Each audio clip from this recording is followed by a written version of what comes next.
कभी आप लोगों ने ये सोचा है कि जो अमीर लोग हैं वो कैसे अमीर से अमीरतर बनते जाते हैं और दूसरी तरफ जो गरीब लोग हैं वो किस तरह से और ज़्यादा गरीब होते जाते हैं? कभी इस चीज़ के बारे में नोट किया है? कहीं ऐसा तो नहीं है कि जो लोग अमीर से अमीरतर होते जाते हैं उनके आबाओ अजदाद भी अमीर हों, उनके दादा, उनके परदादा या इस तरह उनकी पुश्तें भी अमीर हों, या जो लोग गरीब होते हैं उनके आबाओ अजदाद भी गरीब होते हैं? क्या इस वजह से अमीर लोग अमीर होते जाते हैं और गरीब लोग गरीब होते जाते हैं? तो इसका आंसर है नो। ऐसा कभी भी नहीं होता कि अगर आपके आबाओ अजदाद गरीब हैं तो कंफर्म है कि आपकी अगली नस्ल भी गरीब ही रहेगी। और ये बात भी कंफर्म नहीं है कि अगर आपके आबाओ अजदाद अमीर हैं तो फ्यूचर में चल के आपकी जो नस्ल है वो भी अमीर ही रहेगी। माइक्रोसॉफ्ट के फाउंडर बिल गेट्स कहते हैं कि आपकी ये गलती नहीं है कि आप एक गरीब घराने में पैदा हुए, लेकिन अगर आप गरीब ही मरते हैं तो ये आपकी अपनी गलती। तो इस बात से पता चलता है कि आपकी लाइफ के ऊपर आपके आबाओ अजदाद का कोई भी इफेक्ट नहीं है। अगर वो गरीब हैं तो ये श्योर नहीं है कि आप लोग ही गरीब होंगे, लेकिन अगर वो अमीर हैं तो ये भी कंफर्म नहीं है कि आप आने वाले वक्त में भी अमीर रहेंगे।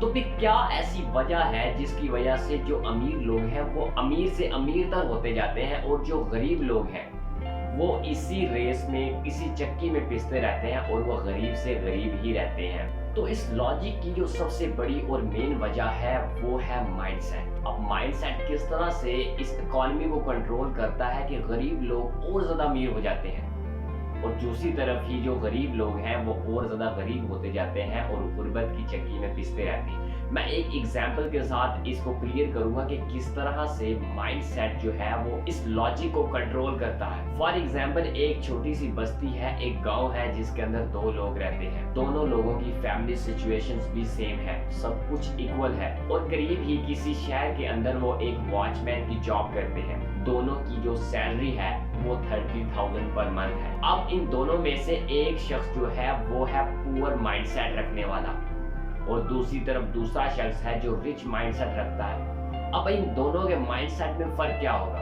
अगर सबसे पहले पुअर माइंडसेट की बात की जाए तो वो जो शख्स है वो जब 30,000 उसकी सैलरी उसको मिलती है तो वो सबसे पहले अपनी लाइबिलिटीज को खरीदने के बारे में सोचता है।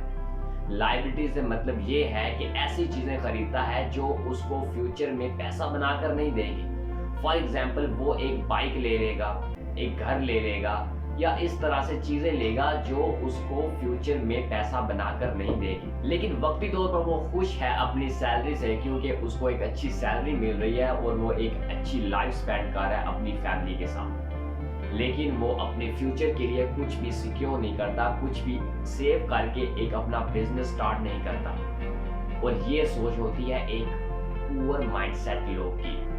अब जबकि दूसरी तरफ रिच माइंडसेट जो पर्सन है वो क्या करेगा, जब उसको 30,000 पर मंथ सैलरी मिलेगी तो वो उस सैलरी को अपनी जरूरियात के ऊपर लगाने के अलावा उसमें से कुछ हिस्सा सेव कर लेगा और वो इन्वेस्ट करेगा किसी ऐसे बिजनेस के अंदर जो कि उसे आगे चल के पैसा बनाकर देगा, या वो उस अपनी सैलरी में से कुछ पैसा बचाकर अपनी सेल्फ इंप्रूवमेंट के ऊपर लगाएगा।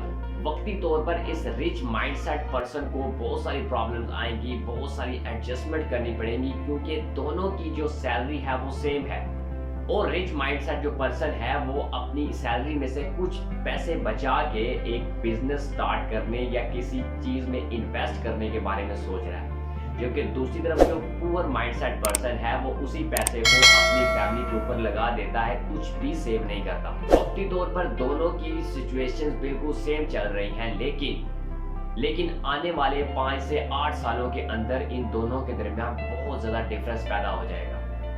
और वो डिफरेंस क्या होगा?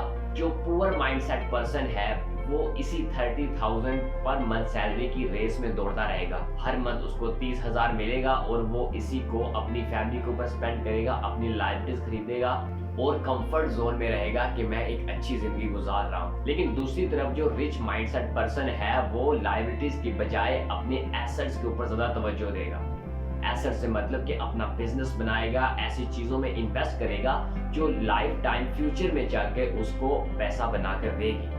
5-8 साल गुजरने के बाद पुअर माइंडसेट वाला जो पर्सन है وہ وہیں 30,000 کی ریس میں ہی دوڑتا رہے گا. لیکن جو ریچ مائنڈ سیٹ پرسن ہے وہ آنے والے 5 سے 8 سالوں میں ایک بہت ہی بڑا بزنس مین بن جائے گا. اور اس کی وجہ یہ ہے کہ وہ جو کچھ کماتا تھا اس میں سے وہ کچھ بچا کر اپنے بزنس کو گرو کرنے میں لگاتا تھا، بجائے اس کے کہ وہ اپنی لائبلٹیز خریدے.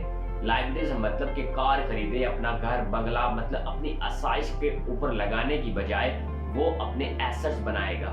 جس طرح سے اس نے ایک بزنس بنا لیا، ایک گھر بنا کر اس کو رینٹ پر دے دیا، تو یہ سب جو سوچ ہوگی یہ ایک ریچ مائنڈ سیٹ پرسن کے پاس ہوگی. تو اب آپ یہاں پر آپ خود فیصلہ کریں کہ اگر آپ کے پاس پور مائنڈ سیٹ ہے تو کیا آنے والے آپ 5 سے 8 سالوں میں رچ بن سکتے ہیں؟ آپ آنے والے 8 سے 10 سالوں کے اندر کروڑ پتی بن سکتے ہیں؟ تو آنسر ہے نو.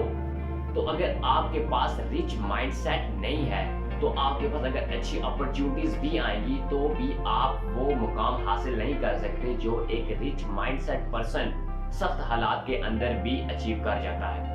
اس لیے اگر آپ اپنی زندگی میں کامیاب ہونا چاہتے ہیں تو اپنے مائنڈ سیٹ کو چینج کریں. اگر آپ اس ٹائم تک اپنے پور مائنڈ سیٹ کے ساتھ لائف گزار رہے ہیں تو ابھی سے اس کو ختم کریں اور ایک ریچ مائنڈ سیٹ پرسن کی طرح سوچیں کہ یہ چیز آنے والے ٹائم میں مجھے کیا کچھ دے سکتی ہے. سو امید کرتا ہوں کہ آج کی ویڈیو آپ کے لیے بہت زیادہ ہیلپ فل رہی ہوگی. اگر میرا کنٹینٹ آپ کو پسند آیا ہو تو میرے چینل کو سبسکرائب ضرور کریں کیونکہ اس طرح کی ویڈیوز بہت زیادہ آنے والی ہے میرے چینل کے اوپر. سو ملتے ہیں نیکسٹ ویڈیو میں. ٹل دی ٹائم گڈ بائے.